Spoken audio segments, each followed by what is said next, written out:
Sejam bem-vindos. Hoje temos um tema interessante que está aí na pauta no nosso dia a dia, o entendimento, como a lei está sendo aplicada, os nossos tribunais, inclusive, como eles estão encarando a embriaguez ao volante.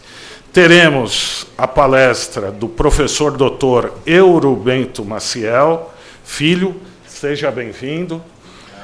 Filho do nosso querido ex-conselheiro dessa casa, com uma folha de serviços prestados à nossa OAB enorme, o nosso também querido doutor Euro Bento Maciel, que deixou aqui, que continua em nosso meio, mas deixou aqui um legado, seu filho, agora que segue os seus passos. Ele é advogado criminalista, graduado e mestre em Direito Penal pela PUC São Paulo, professor de Direito Penal e Prática Penal na Unip, conselheiro seccional e palestrante do Departamento de Cultura e Eventos. Doutor Euro, seja bem-vindo novamente a essa casa e a palavra está com o senhor. Muito obrigado. Foi?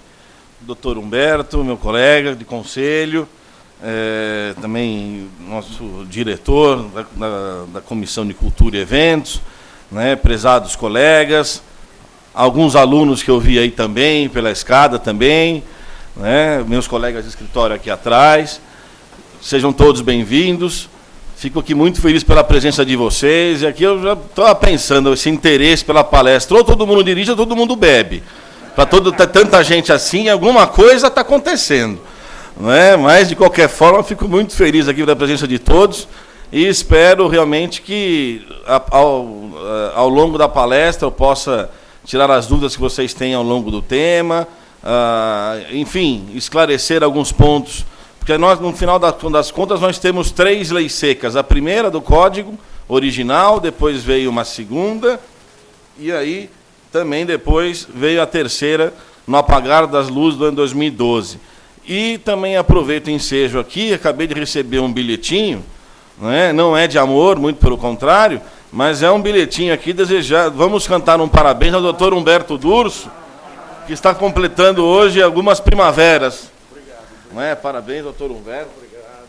Receba o meu afetuoso abraço, e agradeço também pelas elogiosas palavras. Se eu conseguir, ao longo da minha carreira, fazer metade, um pouquinho do que meu pai fez pela ordem, eu ficaria muito feliz.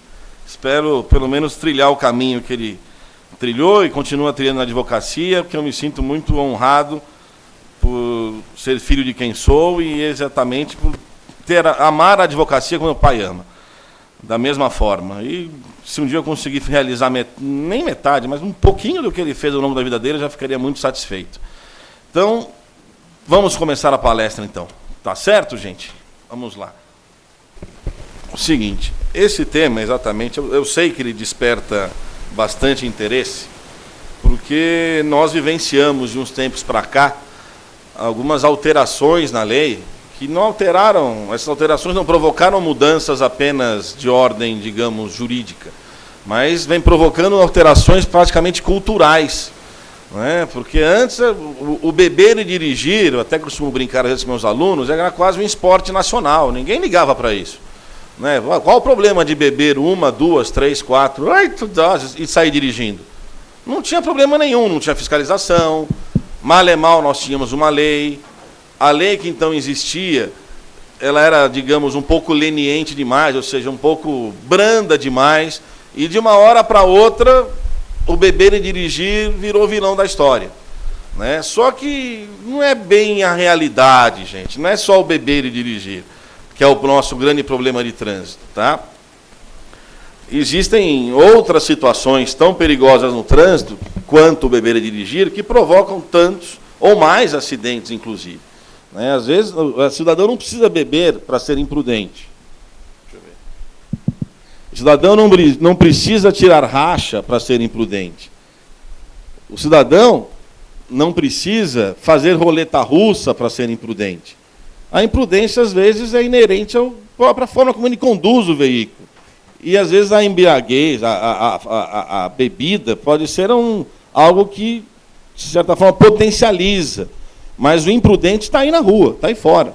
Esteja ele bêbado ou não, ele continua sendo imprudente. Ultrapassa nas curvas onde não pode, não respeita a sinalização. O beber e dirigir é apenas um dos fenômenos da imprudência, uma das causas de acidentes. Tá? Mas não digo que é a única e muito menos que é a principal. Mas antes de entrar, propriamente dito, no tema da embriaguez ao volante, eu queria esclarecer para vocês o seguinte. A primeira coisa que a gente tem que entender, nós, aqui no Brasil, precisamos de uma legislação específica que preveja os crimes de trânsito. Por que eu digo isso? Porque existe uma diferença gritante entre crimes de trânsito e crimes no trânsito, que é até o próximo slide. Eu garanto a vocês, todos aqui nessa sala, já devem ter ouvido falar, ou por leitura, ou pela imprensa televisiva, ou pelo rádio, mas todo mundo aqui já ouviu falar que o nosso trânsito é um Vietnã. Se mata mais aqui no trânsito do que no Vietnã, na guerra do Vietnã. Isso eu ouvia quando era criança. Que as nossas estatísticas de mortes no trânsito, de inválidos no trânsito, são altíssimas. E sempre foram. Isso não é algo recente. Tá? Eu, quando era criança, eu via isso. Mal e mal sabia o que era trânsito, tal. Era legal andar de carro, botar a cabeça para fora, sentir vento. Não tinha nem ideia, mas ouvia a notícia de que as nossas estatísticas eram tristes, que se matava muito no trânsito no Brasil, parará, parará, parará. E assim é até hoje. O problema nosso de trânsito, ele é também um pouco cultural. É aquilo que eu falei há pouco. Até alguns anos atrás, o beber e dirigir era um esporte nacional. Ninguém ligava para isso. E essa cultura, pelo menos do beber e dirigir, vem sendo um pouco alterada. Mas o próprio tirar rachas, você vai em qualquer cidade do interior, basta ter uma reta que não tem um pardalzinho, não tem um radar, vira pista. Isso é muito comum. Então, as nossas estatísticas são tristes. Então, realmente, era e é necessário termos uma legislação específica para crimes de trânsito. Por que eu digo isso? Próximo, por favor.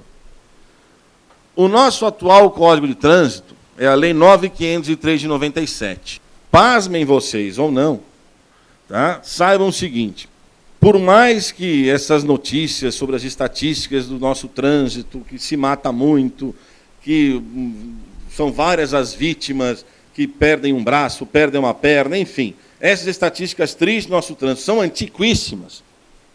A primeira lei, especificamente, a que previu crimes de trânsito, foi publicada em 97, é o Código de Trânsito.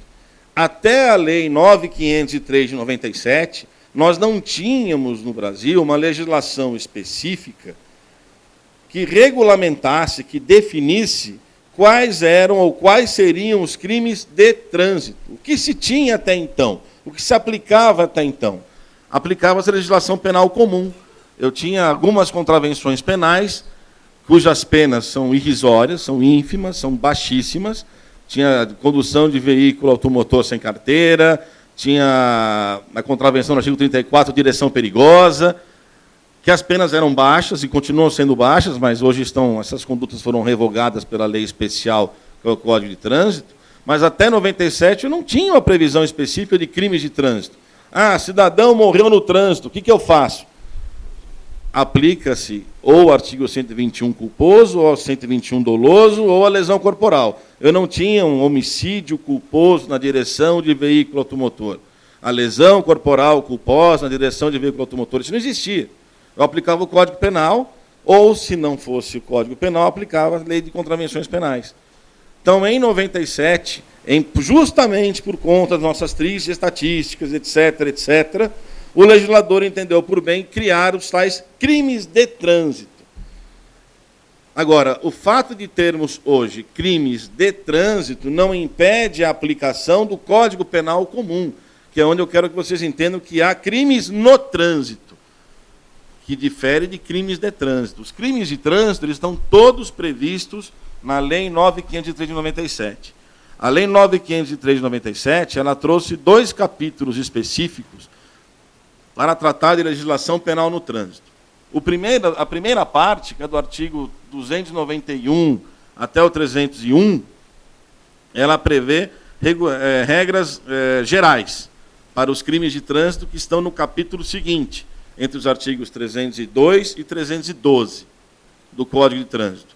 Fora isso, o Código de Trânsito inteiro prevê normas de cunho administrativo.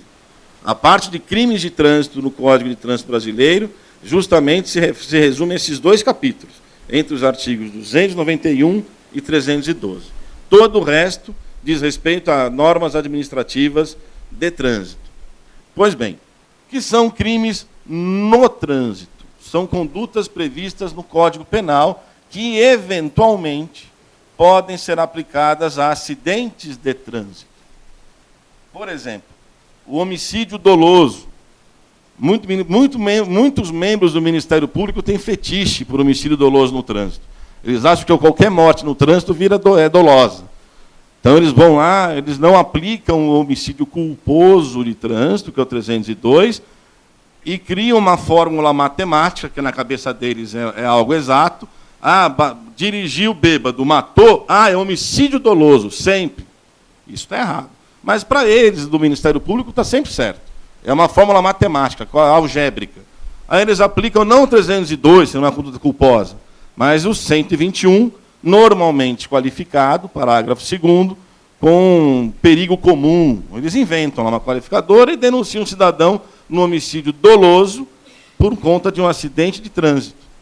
E aí, o que seria para ser normalmente uma conduta culposa, o cidadão é denunciado no homicídio doloso, rito do júri, e pode ir a júri popular pegar uma pena mínima de 12 anos. Não estou dizendo que beber e dirigir não possa gerar um homicídio doloso. Isso é um mito que eu quero derrubar ao longo da palestra. Mas estou apenas dizendo que isso não é matemático. Não posso entender que toda e qualquer direção, qualquer morte no trânsito com agente embriagado é dolosa. Isso está errado. Isso é mito. Mas a gente vai discutir isso mais um pouquinho para frente. Então, crimes no trânsito são aqueles que estão previstos no Código Penal, que eventualmente podem ser aplicados a fatos ocorridos no trânsito. Já os crimes de trânsito são aqueles especialmente previstos, legislação específica, previstos no Código de Trânsito. Tudo bem? Vamos lá. Próximo. Com relação aos crimes de trânsito, aqueles previstos no Código de Trânsito brasileiro. Ok. Como eu já falei, eles estão divididos em 2 capítulos. O primeiro de parte geral, uma legislação geral, abrangente, aplicável a todos os crimes de trânsito, que seguem entre os artigos 302 e 312. Próximo. Aqui eu coloquei, mais basicamente, os artigos que falam das generalidades, a tal da parte geral, que são artigos genéricos aplicáveis a todos os crimes de trânsito que seguem no capítulo seguinte. De todos esses artigos, eu não vou falar um por um, mas eu queria destacar um deles, que diz respeito, inclusive, já começa a falar um pouquinho da seriedade com que o legislador trata a embriaguez no trânsito. Estou dizendo o artigo 291, que é logo o primeiro. Para vocês entenderem o seguinte, a Lei 11.705 de 2008, que depois eu vou entrar um pouco, comentar a respeito dela um pouquinho, ela é a tal primeira lei seca. Que vocês vão entender por quê, mas foi um tiro no pé, foi um tiro na água que o legislador fez. Depois explico por quê. Mas essa lei, ela alterou o artigo 291. Em que sentido? Até menciono aqui para vocês. Não sei se vocês estão vendo o pontinho vermelho, mas aqui diz o seguinte: aos crimes cometidos nas direções de veículos automotores, previstos neste Código, aplicam-se as normas gerais do Código Penal e do Código de Processo Penal, se este capítulo dispuser de modo diverso, tudo bem como a 9.099. O que é a Lei 9.099? É a lei que regulamenta e prevê os juizados especiais criminais. Nesta lei, a dos juizados especiais criminais, e que regulamenta também o que é crime de pequeno potencial ofensivo, eu tenho ali duas figuras interessantes, que são figuras despenalizadoras, que são a primeira, a composição civil e a transação penal. Tanto uma quanto a outra são aplicadas aos crimes de pequeno potencial ofensivo. O que são crimes de pequeno potencial ofensivo? Crimes cujas penas máximas não ultrapassem 2 anos de reclusão, desde que sem violência, etc. Bom, a composição civil é um instituto que não existia até 99, que permite às partes, no ambiente do direito penal, no ambiente de uma audiência criminal, celebrarem um acordo. Ficam ali o réu, a vítima, o juiz e o Ministério Público, e na composição civil, vítima e réu debatem sobre um possível acordo com relação aos danos sofridos pela vítima por conta do crime. Então, imagine se você bate um carro, por exemplo, e fere alguém, lesão culposa. Um motoqueiro que você derruba na rua, lesão culposa. O cara não morreu, pelo amor de Deus, senão não é o caso. Não tem como ele sentar na audiência se estiver morto, né? Então, ele está ali sentadinho, vai à audiência e ele discute com o motorista. Olha, meu paralama aconteceu isso, eu fui para o hospital, tive um gasto tanto, eu quero R$2.000. Aí o réu fala, não, mas não é bem assim, você estava errado, eu pago 200. Chegam num acordo. O juiz homologa o acordo, isso vale como sentença, o réu paga à vítima o valor, da forma como combinado, e isso equivale a uma extinção da punibilidade. Só que isso, é óbvio, não é aplicado a todo e qualquer delito, apenas aos de menor potencial ofensivo. Mas o que acontece ainda mais nessa audiência? Vamos supor que aí as partes não entrem num acordo. Estão ali vítima e réu. Não tem acordo, excelência? Não tem acordo. O réu quer 10.000, eu pago 100, não tem acordo. Tudo bem, então, próximo passo. Aí a vítima sai de cena, entra em cena o promotor de justiça.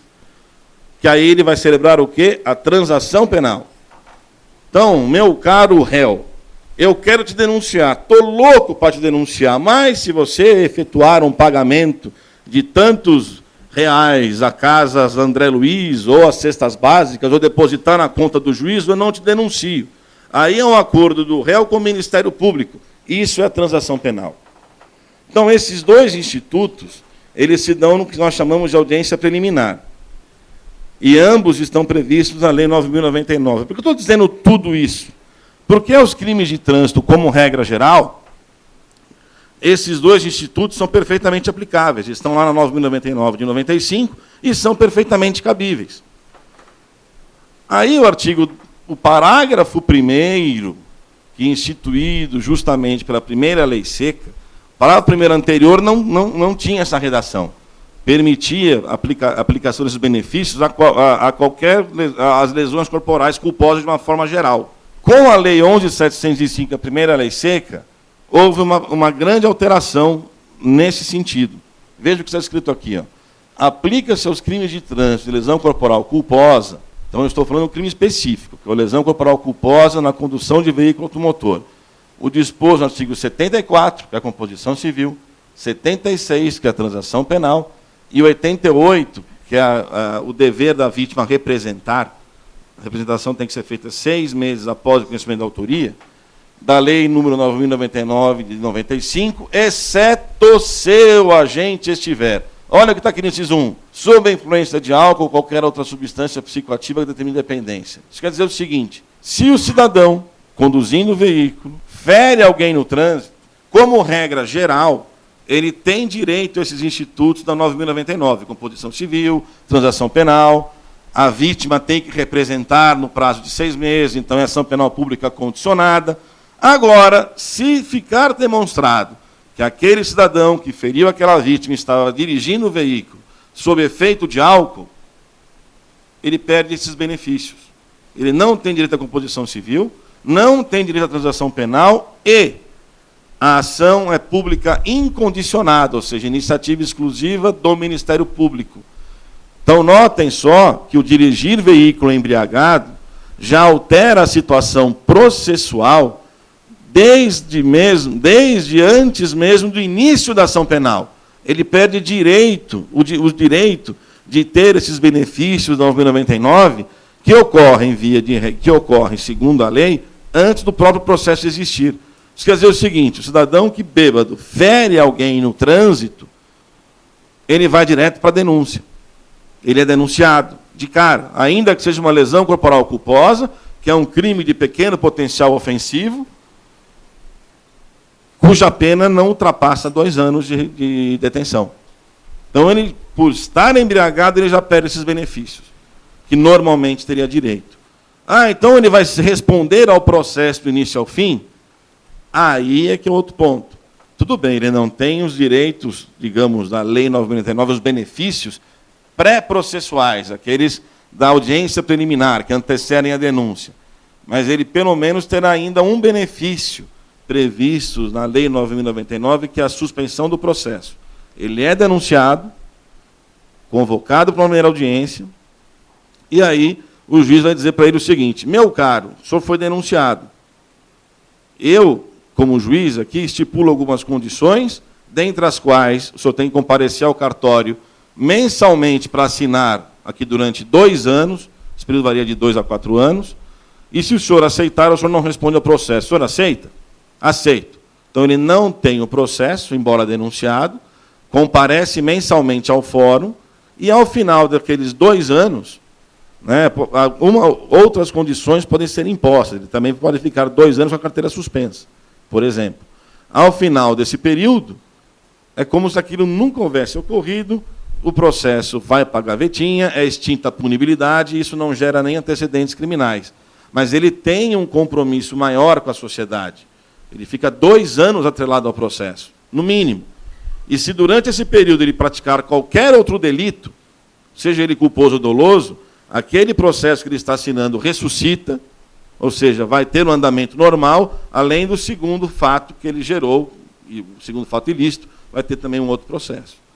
Então ele fica 2 anos, no mínimo, obrigado a comparecer em cartório mensalmente. Via de regra é assim, às vezes tem juízes que estipulam isso como trimestralmente, mas não é a regra. Certo? Então notem que a embriaguez ao volante, tá, realmente vem merecendo, por parte do legislador, um tratamento mais rigoroso.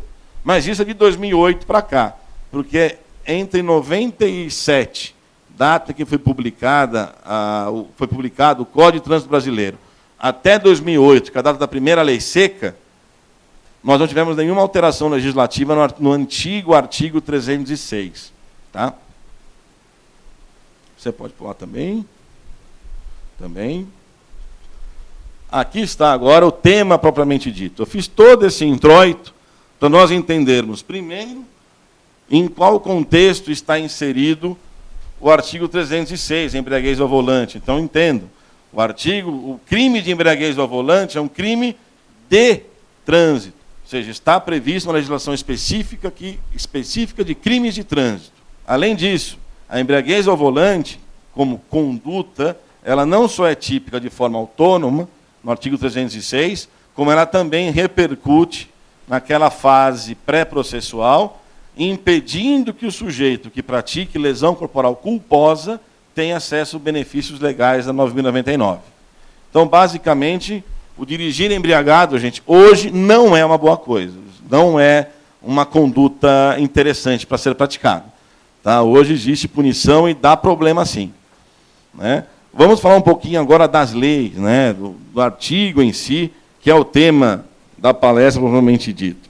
Bom, pessoal, é o seguinte, como eu já falei para vocês, antes do Código de Trânsito Brasileiro, eu não tinha uma legislação específica prevendo crimes de trânsito.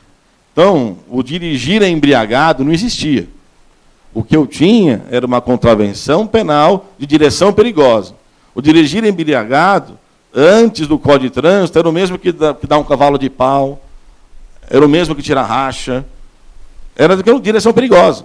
Era uma contravenção penal com uma pena bem baixinha. Aliás, o normal das contravenções penais são penas realmente pequenas. O máximo que tem ali é prisão simples, que é uma forma de prisão que hoje não se aplica praticamente mais por conta da 9.099.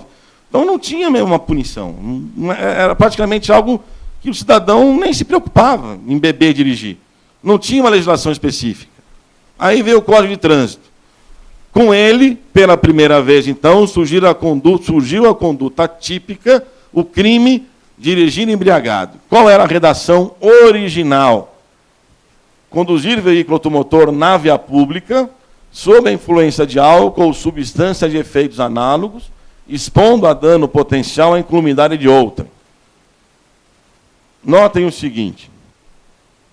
Aqui, vamos começar a dissecar esse artigo aqui. Na redação original, aqui do 306, vocês enxergam algum mínimo ou máximo de álcool por litro de sangue? Está dito quanto que ele tem de ter de álcool no sangue para ser considerado embriagado? Na redação original? Nada. Considerava-se embriagado naquela época aquele que conduzisse veículo sob a influência de álcool. O que é sob a influência de álcool? Aí que está o ponto. Não é um patamar matemático, um número, que iria me determinar o que é estar sob a influência de álcool. Mas sim, isto aqui. Estar sob a influência de álcool de tal forma que ele estivesse expondo a dano potencial à incolumidade de outrem. Sabe o que isso significa, gente? Esse crime aqui, na época, o 306 original, ele é um crime de perigo concreto. Ou seja, aqueles que gostam desses nomezinhos de crime isso, crime aquilo, o crime de perigo concreto eu precisava demonstrar, na situação em que a gente fosse flagrado, que ele estava, naquele momento, expondo o sistema viário ou a incolumidade pública de outrem em risco, a perigo. Como isso era determinado? Normalmente pelo exame clínico. Anda em linha reta. O cidadão faz uma curva assim. Abre o olho. O cara não conseguia nem abrir o olho. Dá uma baforada. Vem aquele bafo de álcool. Então, o que era determinante na redação original do artigo 306 não era apenas a influência de álcool, mas também que, daquele estado em que ele se encontrava, ele estava expondo as pessoas a um perigo de dano. Por isso, perigo concreto. Então, naquela época, inclusive, eu me lembro da jurisprudência, houve até uma discussão jurisprudencial interessante, se esse crime aqui era de perigo abstrato ou concreto. E o Supremo definiu que era de perigo concreto. Isso quer dizer o seguinte, estava eu dirigindo o veículo sob efeito de álcool. Fui parado numa blitz. Só que eu estava dirigindo em linha reta, numa boa, como diz Galvão Bueno, na ponta dos dedos. Tranquilo.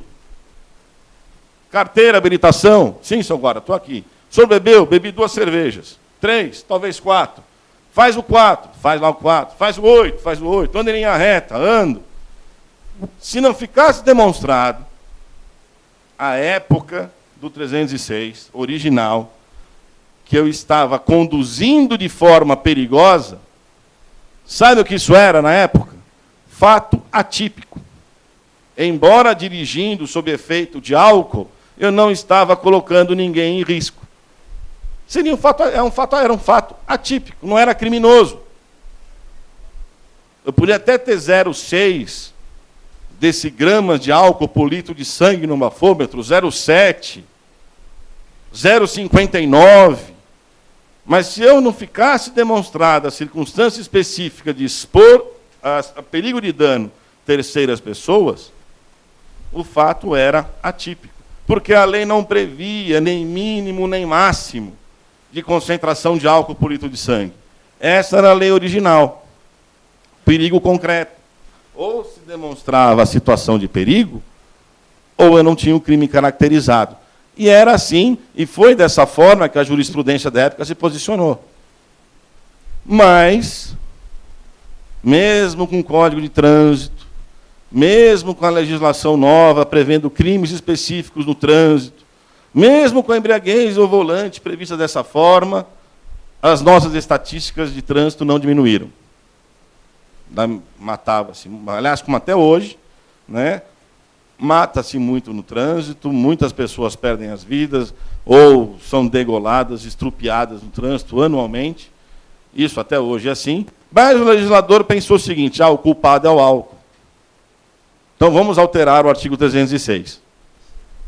Aí veio a tal 11.705 de 2008. A primeira lei seca, aquela que foi recebida pela sociedade com festa, Agora sim vamos diminuir as estatísticas, agora vamos salvar milhares de pessoas.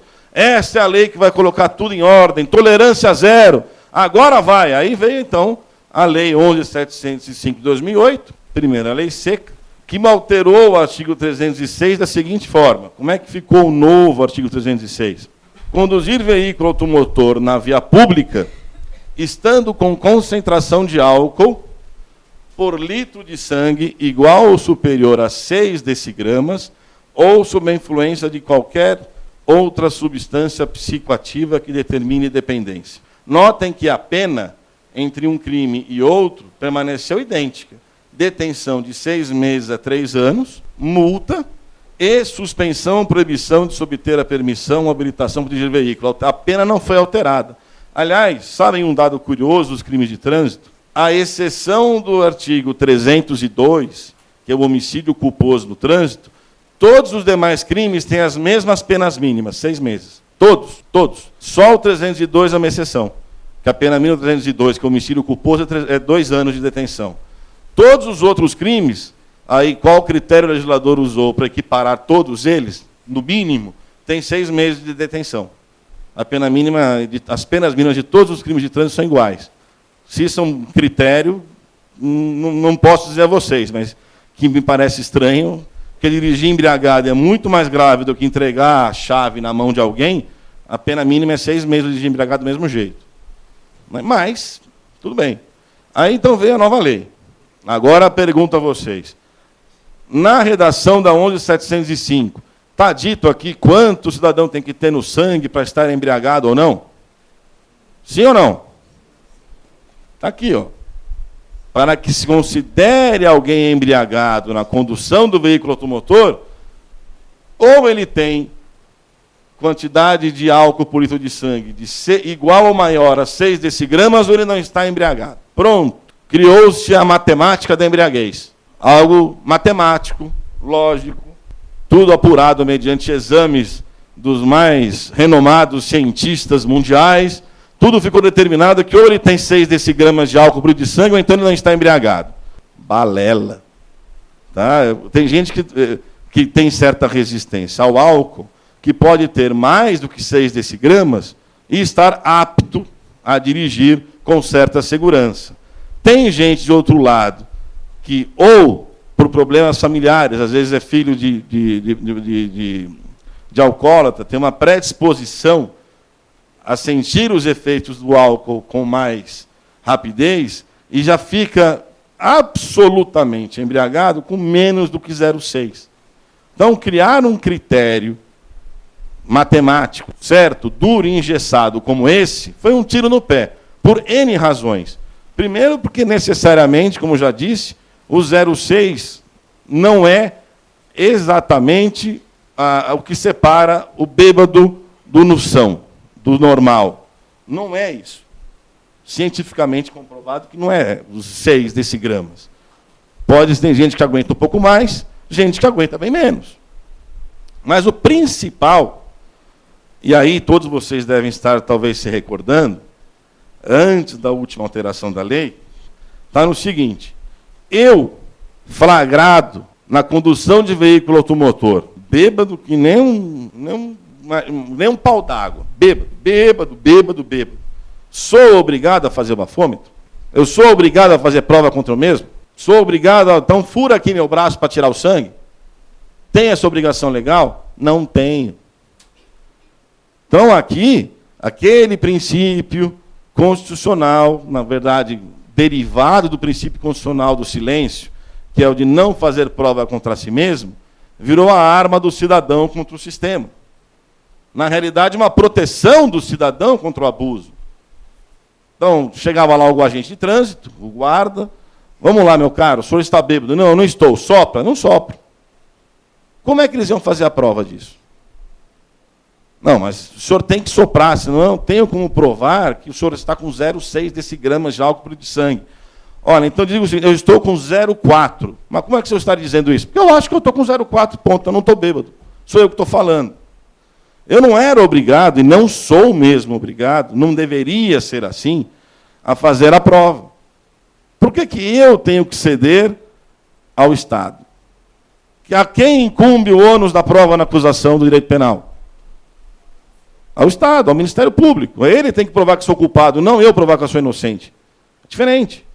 Então, daí é que decorre a ideia de que eu não sou obrigado a realizar nenhum ato que possa me comprometer.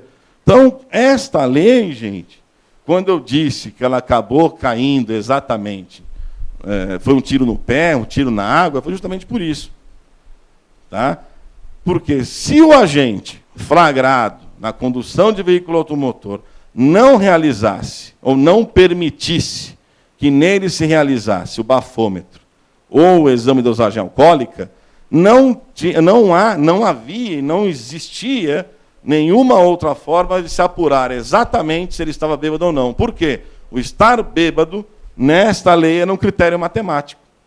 Ou você tem 0,6 decigramas de álcool por litro de sangue, que na equiparação, aqui o Lula, à época, ele era presidente da República, e ele fez baixar um decreto equiparando o que era 0,6 decigramas de álcool por litro de sangue para o bafômetro. É uma equiparação, não é a mesma quantidade. No bafômetro é 0,3 decigramas de álcool contido no ar expelido pelos pulmões.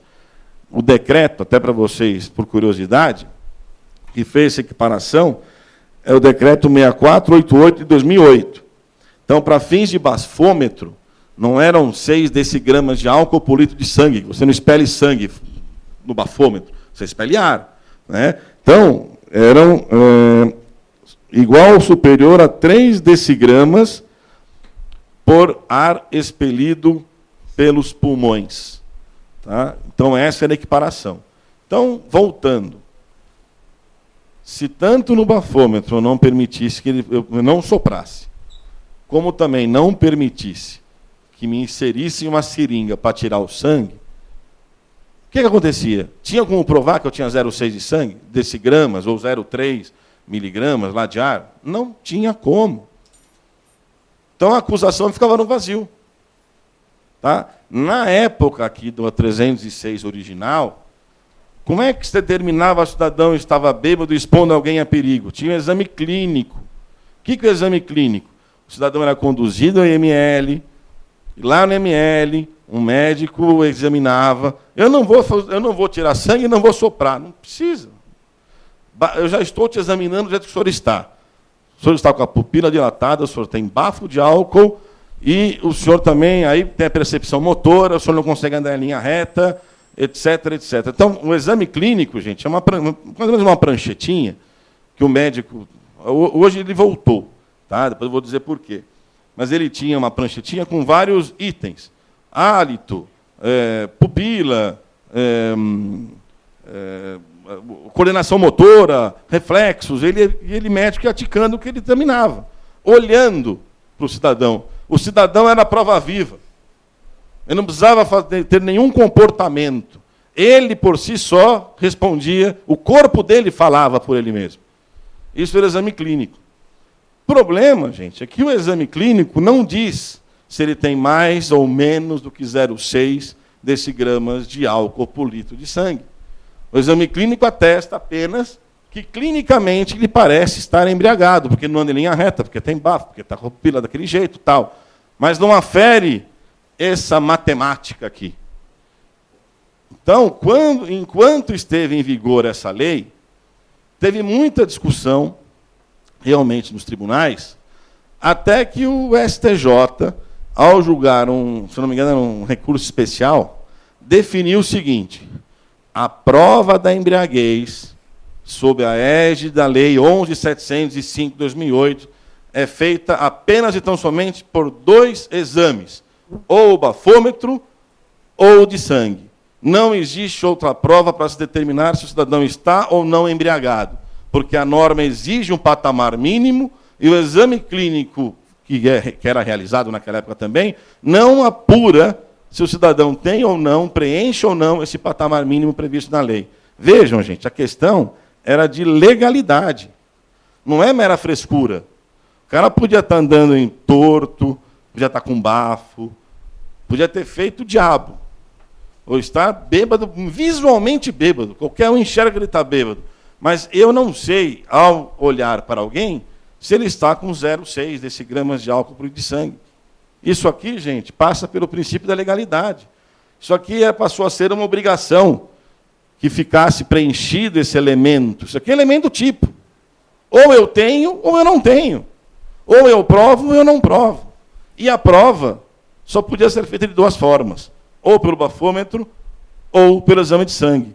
Então, o cidadão se negando a realizar os dois exames, o Estado ficava na mão. Eu mesmo cansei de falar para a minha sogra, não faça bafômetro. Né? Embora para a sogra devia falar o contrário. Mas eu cansei de falar para a sogra, não faça bafômetro, não faça. Nunca pegaram. Se ela me ligasse à noite, eu não ia, mas tudo bem.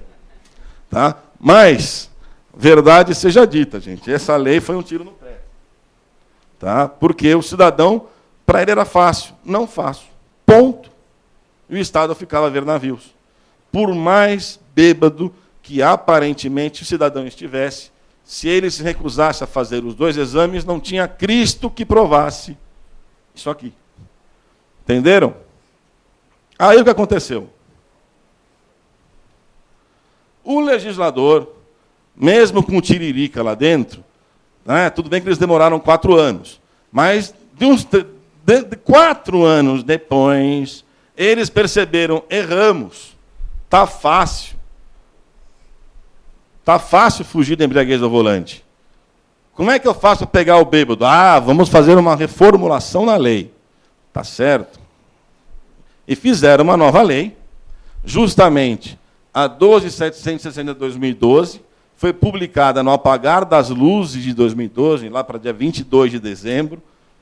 Quer dizer, pegou todo mundo de surpresa, o cara ia para o Réveillon, o cara foi para o Réveillon, foi para o Natal, quando voltou já estava com uma nova lei. Não é? E aí eles alteraram profundamente aquela lei anterior. Tá? Como é que ficou o novo artigo 306? Veja, agora tem parágrafos, eles aumentaram. Então, o caput, a conduta básica, basicamente voltou quase que ao primeiro artigo 306. Olha aqui, ó. Conduzir veículo automotor com capacidade psicomotora alterada em razão da influência de álcool ou de outra substância psicoativa que determine dependência. Vamos dizer que a coisa está muito parecida aqui com o primeiro artigo 306, mas está faltando algo aqui que lá no primeiro tinha que não tem. Notem, eu não estou associando essa capacidade psicomotora alterada, sob a influência de álcool, à exposição de perigo, que lá no 306 original existia, e que também na 11.705 desapareceu. Aqui também não foi repetido. Tá? Então, o que eu tenho? Isso aqui não é crime de perigo concreto. Tanto o 306 da 11.705, quanto o 306 da 12.760, são crimes de perigo, porém abstrato. O que é o perigo abstrato? Eu presumo perigo, basta estar bêbado. Você já é perigoso por si só. Eu não preciso demonstrar que naquela situação você expunha pessoas a perigo. Basta dirigir embriagado e você já é um perigo. É o perigo ambulante. Então, eu não tenho essa repetição aqui. Outra coisa que desapareceu também. Lá no primeiro 306, volta um pouquinho, volta uma, por favor. Se vocês repararem, olha só, conduzir veículo automotor aonde? Na via pública. Aqui, de novo, 306, na via pública. Próximo. Já na 12.760, a via pública sumiu. O que isso muda? O que é via pública? Ruas, avenidas, enfim, ruas, avenidas, viadutos, enfim, o trânsito, via pública. Quando eu tiro a via pública, como está na lei agora, o que eu também estou pegando? Condomínios, pistas particulares.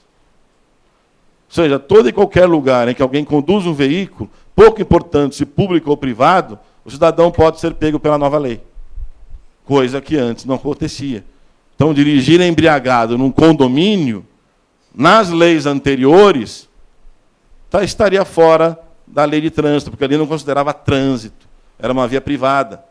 Já na lei nova, como eu não tenho mais a exigência de via pública, sumiu. Então, qualquer pessoa dirigindo um veículo automotor em qualquer lugar, sob efeito de álcool, pode ser realmente preso, tipificado na conduta do 306. Né? Então, essa é uma alteração importante também que a lei nova trouxe. Mas não é só isso. Como eu estava dizendo, o que é dirigir embriagado hoje? Conduzir veículo automotor com capacidade psicomotora alterada. Por favor, alguém me defina o que é capacidade psicomotora alterada. Quanto alterado precisa estar a sua capacidade psicomotora para se considerar alguém embriagado? Não é um termo legal para uma lei, um termo aberto, genérico.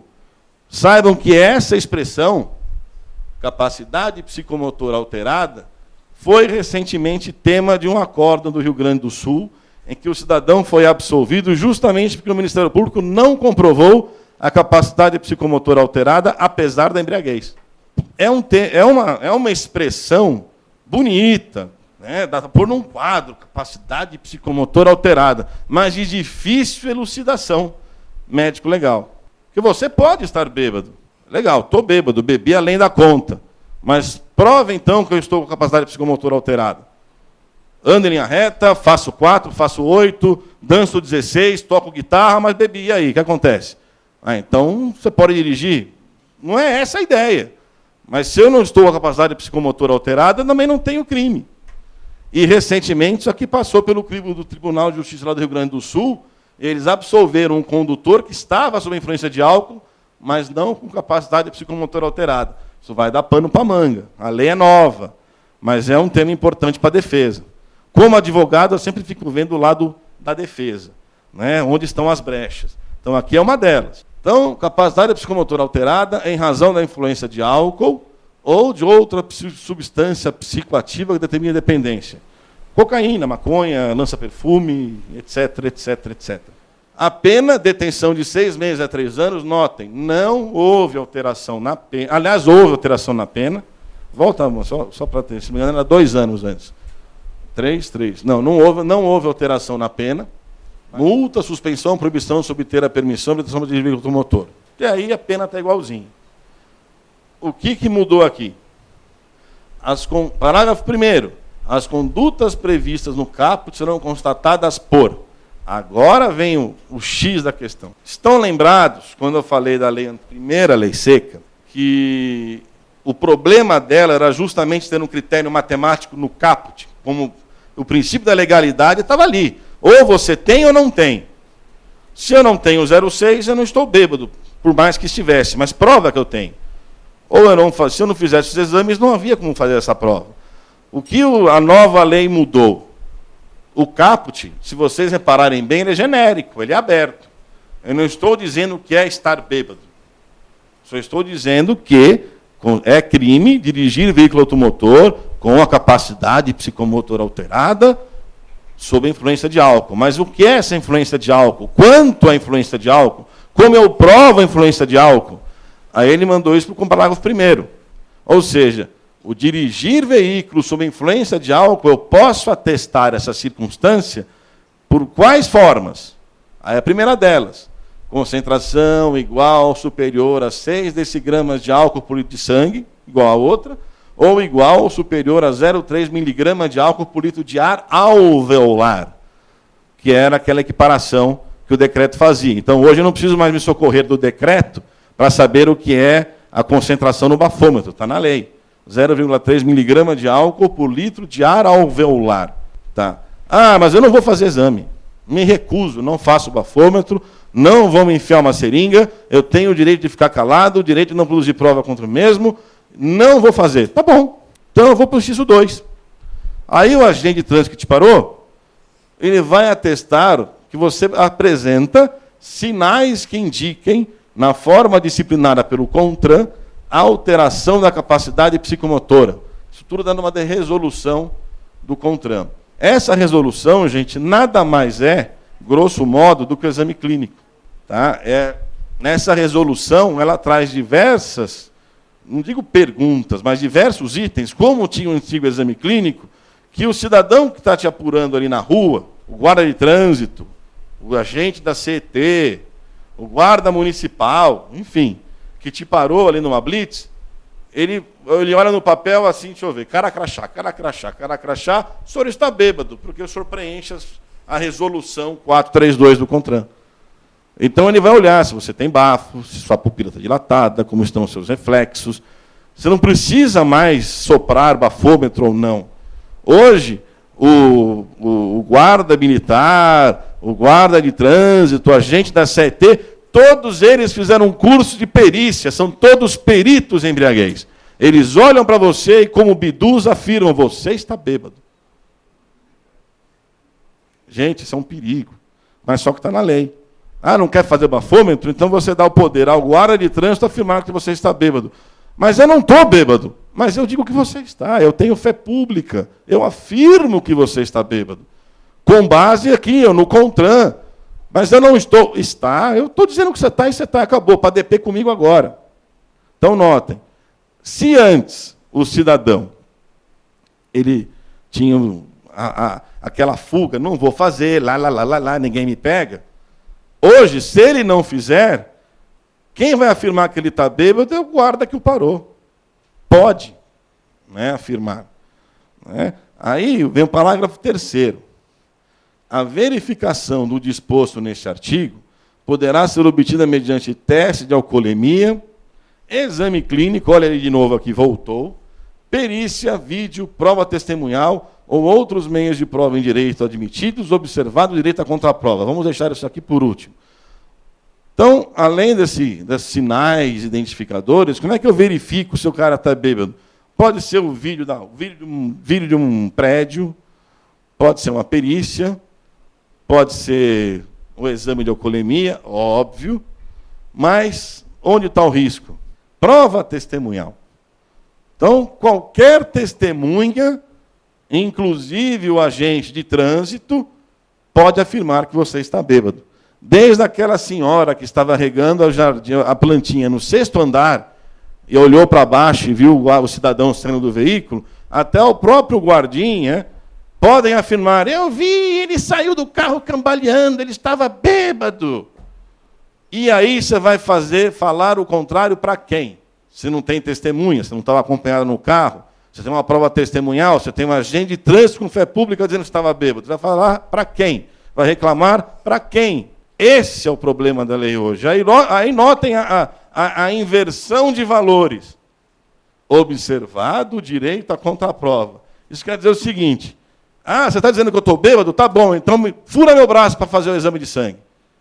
Quer dizer, o legislador, de forma esperta, é verdade, mas, no meu modesto entendimento pouco constitucional, jogou na mão do réu a obrigação de provar que ele é inocente.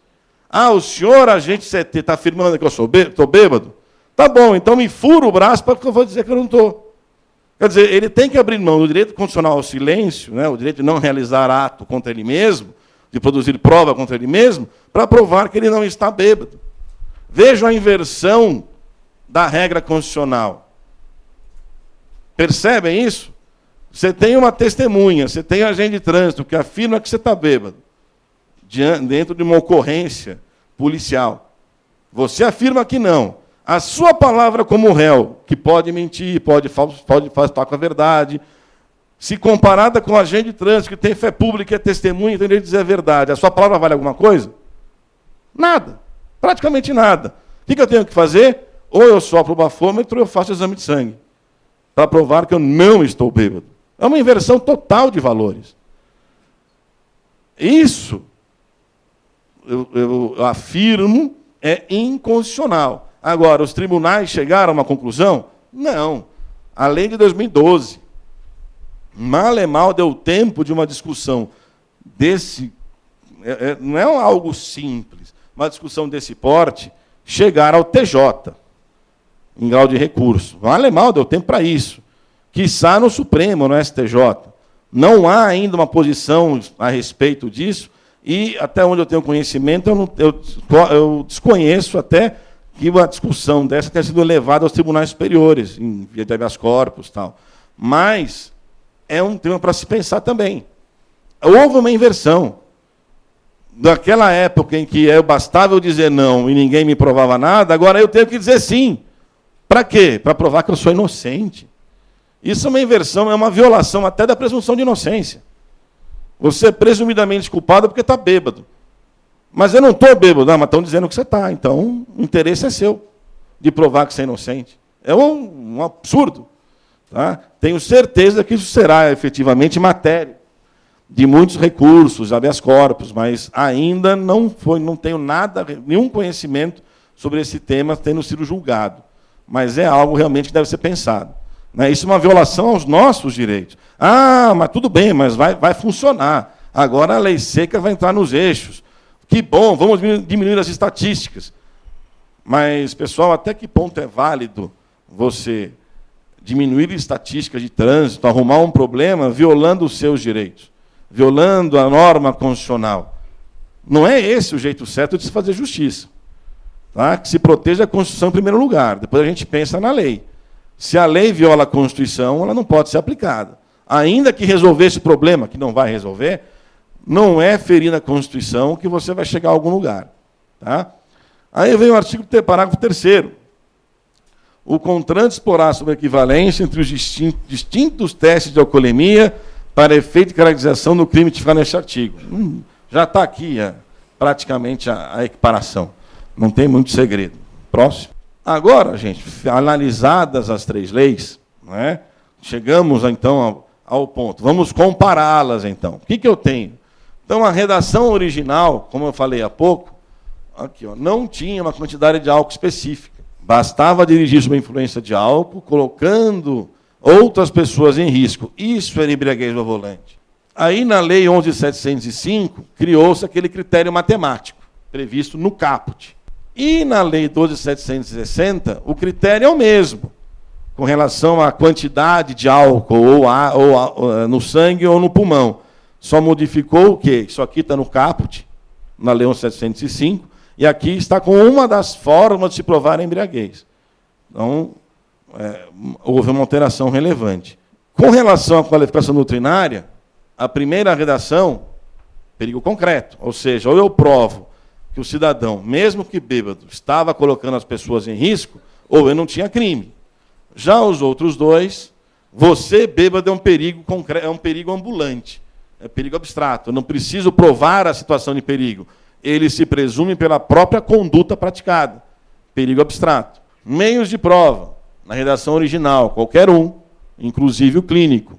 Na 11.705, como isso aqui é um critério matemático do caput, ou eu provava aquilo, eu não tinha como provar a embriaguez. Logo, pelo STJ mesmo, ficou determinado que somente 2 exames provavam a embriaguez. Ou o exame da dosagem alcoólica, ou o bafômetro. E na 12.760, aí eles abriram a porteira, né? Não é só o bafômetro, não é o exame de prova, nem o exame de sangue, é também a prova testemunhal, vídeos, perícias, enfim. Agora, qualquer coisa prova que você está bêbado. Inclusive a senhorinha que está regando a planta no 6º andar. Benefícios legais. Então, aqui eu tinha a transação penal, até na legislação original, né? O 291 não havia sido alterado, e a 11.705 me retirou os benefícios legais pré-processuais da 9.099. Eu só passo a ter como benefício a suspensão do processo que é posterior à denúncia, tanto aqui quanto aqui. E fui preso em flagrante. Agora, o que acontece? Na lei original, tá, como a embriaguez permitia a aplicação da composição civil da transação penal, embora não fosse, juridicamente falando, se equiparava a um crime de pequeno potencial ofensivo. Logo, não havia indiciamento. Era lavrado um termo circunstanciado. Com a Lei 11.705 e 12.760, a mesma coisa, o inquérito policial é instaurado, ou seja, você é indiciado, o inquérito policial é instaurado, tem inquérito. E como é que eu sou solto depois do flagrante? Coisa que aqui não existia. Paga a fiança. E aí o senhor está fora. Certo? Então, hoje, alguém que é flagrado na condução de veículo automotor, bêbado, como é que ele sai do flagrante? Na verdade, o flagrante está lavrado, autuado. Como é que ele sai da cadeia? Pagando fiança. Ou, se não tiver dinheiro para pagar, ou não quiser pagar, ele tem que tentar ao juiz a liberdade provisória. Mas é a fiança, a forma mais fácil. Né? Paga logo e vai embora para casa. É assim que funciona. Hoje, certo? Próximo. Agora, gente, eu tenho algumas questõezinhas interessantes que dizem respeito, digamos, a umas questões jurisprudenciais. Né? Essa aí, inclusive, aconteceu na prática. Eu tenho um amigo, meu amigo mesmo, meu irmão mesmo, amigo de muito tempo. Né? Aí um dia ele estava na casa da namorada e voltou, bebeu lá cervejinhas, estava voltando para a casa dele, bêbado, dirigindo. Ele me consegue bater num carro da PM, no carro da volta. Na verdade, não é que ele bateu de chapuletar, ele deu aquela ralada, assim, no carro da PM. Os PMs que estavam dentro de um restaurante ouviram e foram em encalço. Para piorar, ele tentou fugir. Foi pego. Né? O senhor está bêbado? Não bebi nada, não bebi nada. Vou chamar meu advogado. É isso que ele liga para mim. E onde eu estava? Dormindo com o celular desligado. Quando eu acordo às 7 da manhã, tinha umas 8 ligações dele. Então, primeira recomendação que eu faço a quem quer seguir o direito penal, o celular é instrumento de trabalho, ele não dorme. Tá? Você pode dormir, o celular não. Eu nunca deixo meu celular desligado. Nesse dia fatídico estava. Né? Até hoje ele me zoa. Né? Eu precisando de advogado, naninha. Beleza. Né? Quando eu falo com ele, o que aconteceu? Eu chegou no DP, os PMs queriam o couro dele vivo, etc. e tal.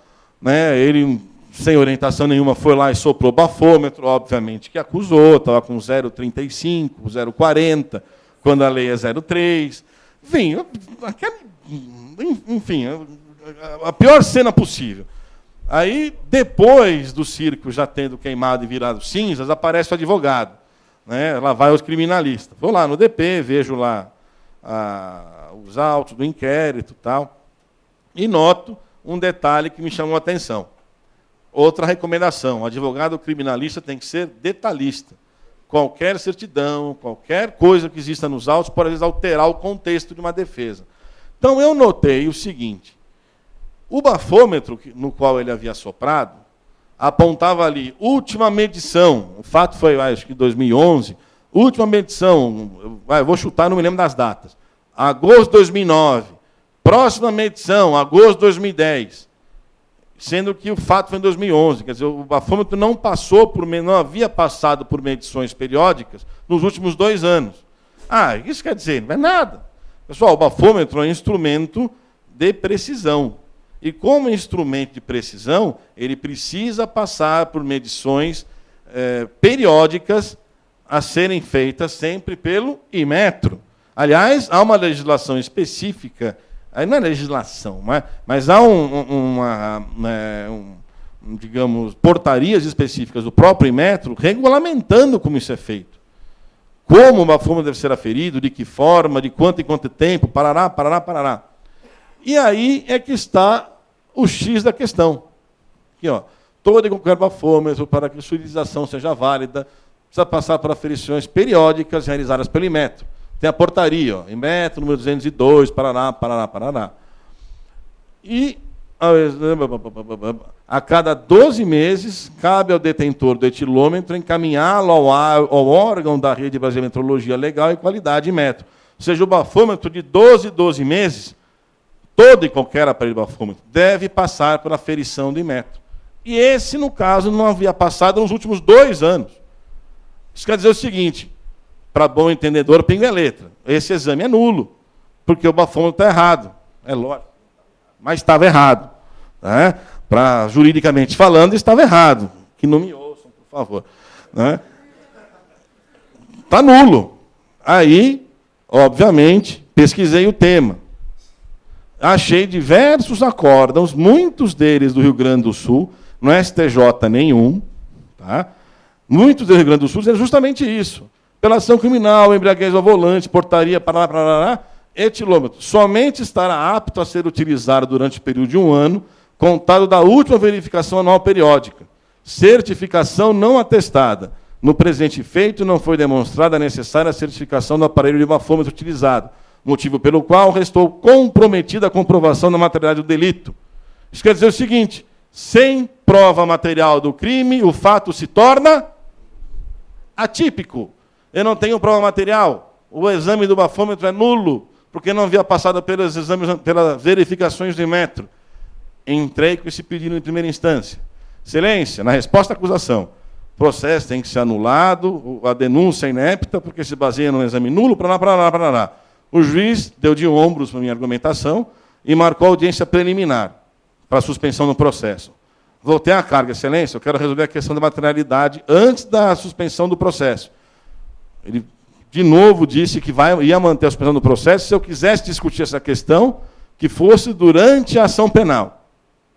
Aí eu pensei, bom, eu não vou levar o meu cliente, meu amigo, para uma ação penal, discutir isso em sede de ação penal, correndo o risco de ser condenado. Então, aceita a suspensão do processo, e aí eu impetrei habeas corpus no TJ, com essa tese, para anular tudo.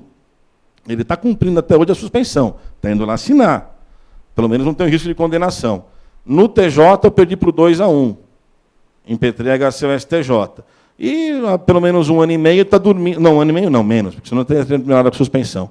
Há uns, de 8 meses para 1 ano, o meu HC permanece dormindo em berço esplêndido, né, em alguma gavetinha do STJ, por comodidade do ilustre ministro relator. Está lá, eu não posso reclamar para ninguém, eu fico aguardando. Está lá aguardando o julgamento. Mas é uma tese, saibam vocês, que isso aqui é real. Tá? O aparelho bafômetro que não passa por exames periódicos, o exame nele realizado é nulo. E tem a sua razão de ser. Não temos isso com os radares. Vira e mexe, não surge a discussão, o radar não passou pela ferição, não sei quando, logo é nulo. As multas que eles pedem. Aqui é o mesmo efeito. É um aparelho de precisão. E, como tal, precisa passar por exames periódicos justamente para apurar o quê? Se ele continua preciso ou não. No TJ eu perdi por 2-1. Aí eu tive que subir para o STJ. A tese é boa, mas não vou dizer, mas não é todo mundo que convence com ela. Né? Esse que é o problema. Porque nesse processo, esse meu amigo, há um exame clínico dizendo que ele está embriagado. Então, o desembargador disse o seguinte: se o bafômetro não é válido, eu tenho um exame clínico. Mas eu contesto a validade do exame clínico, porque isso foi antes da Lei 12.760. Na época, o exame clínico não valia nada. Mas a discussão agora está em Brasília, dormindo em berço esplêndido há uns 8 meses, 1 ano. Porque é cômodo, aí é cômodo não julgar. Então, gente, essa é uma tese que vale, né, é interessante, é algo que normalmente as pessoas não sabem, então saibam vocês que o bafômetro tem que passar por essa aferição, sob o risco de ele perder credibilidade nos seus resultados. Outra questão que eu queria trazer para vocês, que agora não está nem em slide mais, diz respeito àquilo que eu comentei no início da palestra, ao fetiche do Ministério Público em enxergar dolo eventual em todo e qualquer acidente com morte, nas situações em que o agente se encontra embriagado. Tá? Por que eu falo fetiche do MP? Porque até pouco tempo atrás, eles pensavam um pouco caso a caso. Eles, de certa forma, analisavam a situação fática, analisavam o percentual de álcool no sangue ou obtido no bafômetro. Enfim, hoje, gente, é quase que automático. Dirigiu embriagado e matou no trânsito, é dolo eventual sempre. Pessoal, está errado. Tá? Por mais que isso possa, às vezes, chocar alguns aqui, lembre-se, o que é dolo eventual, gente? É assumir o risco de produzir um resultado. Será que o cidadão, se a gente levar ao pé da letra, todo mundo, quando senta ao volante, está assumindo o risco de acidente. Basta você estar dirigindo na rua que você pode provocar um acidente. Mas eu não estou assumindo o risco. Você está guiando. Não importa de forma imprudente ou não. O fato de dirigir, ainda mais em São Paulo, é, sim, sempre um risco. Mas eu estou bêbado. Você está indo um pouco além. Concordo. Mas uma coisa é um cidadão ser flagrado com 0,6, o mínimo que a lei determina. A outra, como aquele sim, eu posso falar em dolo eventual, não sei se vocês viram a cena, foi no Paraná, se não me engano, Santa Catarina, que ele não só atropelou um cidadão de bicicleta, como saiu arrastando o cidadão por 6 quilômetros no vidro, até que ele foi parado por um motoqueiro depois ali num trevo. Aí o guarda de trânsito mesmo disse que ele tinha mais de sei lá quanto, tinha quase 2 decigramas de álcool de sangue. Isso é quase uma situação pré-coma alcoólico. Aí eu entendo que eu tenho dolo eventual, porque um cidadão nessas circunstâncias, ele não tem capacidade nem de saber o próprio nome. É uma situação de exagero, de absoluta imprudência. Agora, aquele que bebe 2 chopinhos, 3 chopinhos, sai na rua, está bem. Às vezes o santo da guarda do bêbado às vezes ajuda, é verdade. Né? Mas o cidadão está bem, pronuncia as palavras de forma normal, não está com a língua presa, fala normalmente, né? Está tranquilo, mas ele bebeu 3, 4 chopes, pecado capital, matou alguém no trânsito. Ah, é dolo eventual? Será que quando ele sentou no volante, ele pensou, bom, eu estou tão bêbado, não sei nem meu nome, se eu pegar alguém, pegou. Não. O dolo eventual, gente, é assumir risco. Conscientemente, o cidadão senta ao volante e assume o risco. Ah, do jeito que está, que se dane. Se me achar alguém, eu matei. Isso é o dolo eventual. Agora, o cidadão que acredita estar apto a dirigir, acredita na sua própria capacidade, apesar das 4 chopinhos, isso é culpa consciente. Se vocês se lembrarem bem, o que é a culpa consciente? É um ato temerário também. O cidadão, aquele velho clássico exemplo dos livros. Ele mira em alguém, mira na caça e observa que entre ele e a caça tem um companheiro de caça. Mas ele pensa, eu sou um bom atirador, exímio, jamais vou atingir meu companheiro, porque eu sou bom mesmo. Aí ele atira e mata o companheiro. Isso é dolo eventual? Aparentemente poderia ser, mas não é. Por quê? Porque aí no livro está dito. É o cidadão que acredita na própria capacidade, acredita que não vai acontecer o resultado com ele, embora eu tenha previsto, nem aceita que o resultado fosse produzido, porque ele se acha bom o suficiente, sua qualidade, sua aptidão técnica, culpa consciente. E que é o dolo eventual? Ele vê a mesma situação, que se dane, se pegar, pegou. Age por motivo egoístico, antevê o resultado e aceita que ele seja produzido. Isso é o dolo eventual. A diferença entre um e outro é menor que o salário que a gente recebe, é pequenininho. Tá? É bem pequenininho. É mesmo. A diferença entre os dois é isso. Como é que eu faço a diferença da prática? Primeiro, pergunte ao réu. Se ele tiver com o advogado, é óbvio, ele vai dizer que acreditou na capacidade própria. O advogado vai ter que instruí-lo direitinho.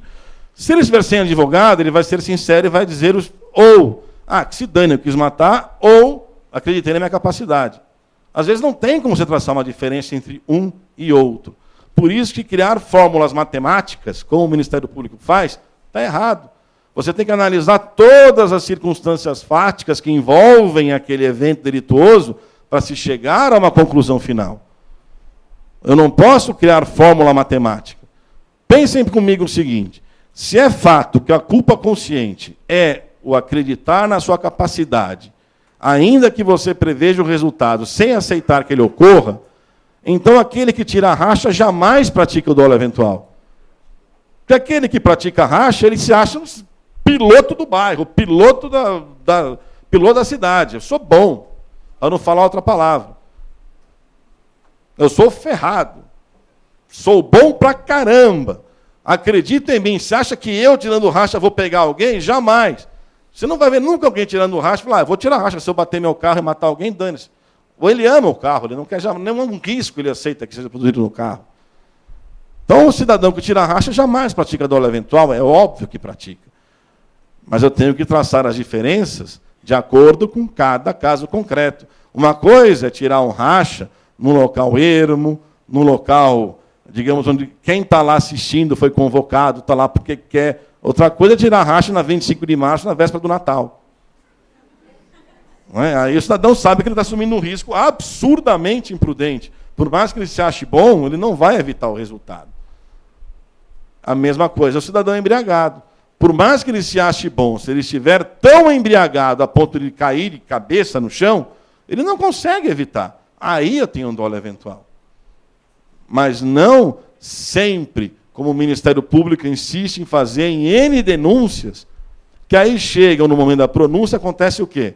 O juiz de direito, diante das provas, às vezes despronuncia, impronuncia. Aí sabe o que acontece? Está prescrito. Porque o Ministério Público foi guloso, quis ir além do que efetivamente a prova demonstrava, e enfiar o cidadão num júri, aí vem o Poder Judiciário e conserta a burrada que a MP fez, e a prescrição já se operou. Porque a pronúncia demora anos e anos para ver a acidente de pronúncia. E quando ela acontece num caso meio duvidoso e o juiz entende que é culpa, já não tem mais o que fazer, porque está prescrito. Então, gente, só quero que vocês entendam o seguinte: é possível dolo eventual com o cidadão embriagado no volante? É óbvio que é possível. Não estou dizendo que não é possível. Sim, é possível. Mas se eu pergunto a vocês, sempre que alguém está embriagado e mata alguém, sempre haverá o dolo eventual? Isso está errado. Tudo depende de uma análise fática, do contexto dos autos, do contexto em que o acidente ocorreu.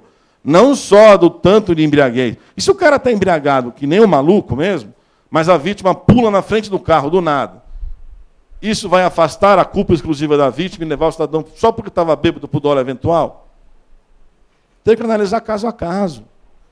Né? Então, é isso que eu peço, às vezes, nós, como operadores do direito, vocês, como advogados, promotores, juízes, futuros advogados, promotores ou juízes, sempre tem que levar em conta o seguinte: direito é bom senso, é aplicação do bom senso na prática. Se a gente tiver bom senso no atuar, no atuar profissional, a gente dificilmente vai errar no direito. Agora, quando você quer ir além do que exatamente a tua consciência está te mandando, você vai ser imprudente na aplicação da lei. Você vai estar cometendo um excesso. E esse excesso, às vezes, pode causar, na maioria das vezes, isso é consertado pelo judiciário, mas pode causar um erro judiciário. Pode ser que você esteja, às vezes, como promotor de justiça, levando ao júri alguém que não precisa estar no júri, quando uma punição por crime culposo já seria suficiente. Ah, mas a pena é tão branda, e os familiares da vítima? Aí eu vou falar como... Estou falando agora não como advogado, como alguém que estuda direito. No direito penal, gente, a relação é entre Estado e réu. A relação entre Estado e vítima, ou réu e vítima, é absolutamente secundária. Se a vítima pleiteia punição, ela tem que se contentar com aquilo que a lei penal prevê. Se ela quer algo mais, ela vai na esfera civil, ajuiza uma ação indenizatória e tira o dinheiro, o couro do autor do acidente. Mas não é no criminal que ela vai ter essa resposta. A pena do homicídio culposo no direito penal, no Código de Trânsito, é de 2 a 4 anos. Ah, é baixa. Gente, é culposo. No Código Penal é de 1 a 3. Pensem o seguinte: se eu estou pilotando um jet ski, passo por cima de um banhista culposamente, a minha pena é de 1 a 3. Se eu faço a mesma coisa dirigindo um automotor, a pena é de 2 a 4. Quer dizer, eu já tenho uma pena maior pelo fato de eu estar dirigindo um veículo automotor. Mas o crime é culposo, eu não tinha intenção. Então eu não posso querer mais da onde a lei não me dá o mais. Então é isso que eu peço a vocês, deixo como mensagem final da palestra, gente. Embriaguez ao volante é uma conduta hoje, não é grave, não é crime. Você tem a suspensão do processo, é um crime de média gravidade. Mas o que eu tenho muito receio é desse fetiche do Ministério Público em vez de enxergar dolo eventual em tudo e qualquer embriagado. É nesse ponto que eu peço um pouco de ponderação quando vocês estiverem diante de um caso concreto. Sempre analisem o todo, não apenas a situação específica do réu. Tá certo, gente? Muito obrigado pela atenção. Qualquer dúvida, eu fico à disposição.